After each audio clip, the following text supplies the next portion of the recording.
Waziri Mkuu Benjamin Netanyahu anamshukuru Rais wa Marekani Donald Trump kwa mashambulizi ya anga ya jeshi la anga la Marekani dhidi ya vinu vya nyuklia vya Fordo, Natanz na Isfahan. Hii ilikuwa ni Jumapili asubuhi, akitaja hatua hizo kuwa hazina kifani kwa kufanya kile ambacho hakuna nchi nyingine duniani ingeweza kufanya.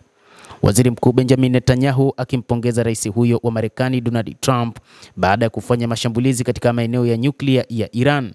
Anasema ni uamuzi wa kijasiri wa Donald Trump wa kulenga vituo vya nyuklia vya Iran kwa uwezo wa ajabu na wa haki wa Marekani utabadilisha historia. Netanyahu alisema historia itarekodi kwamba Rais Trump alitenda kukataa utawala hatari zaidi duniani kuwa silaha hatari zaidi duniani. Aliongeza, uongozi wa Trump leo umeunda msingi katika historia ambao unaweza kusaidia kuongoza Mashariki ya Kati na kwingineko kwa mustakabali wa ustawi na amani.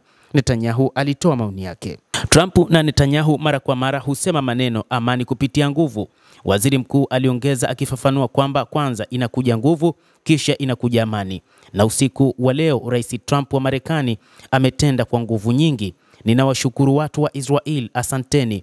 Nguvu za ustaarabu, asanteni, Netanyahu aliongeza. Hata hivyo, waziri wa mambo ya kigeni Gideon Saar pia amemshukuru Trump, akisema kuwa Trump aliandika jina lake kwa herufi za dhahabu katika kurasa za historia.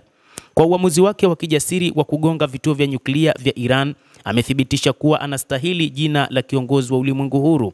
Atakumbukwa milele kama rafiki wa kweli wa Wayahudi na taifa la Israel, Saar aliongeza.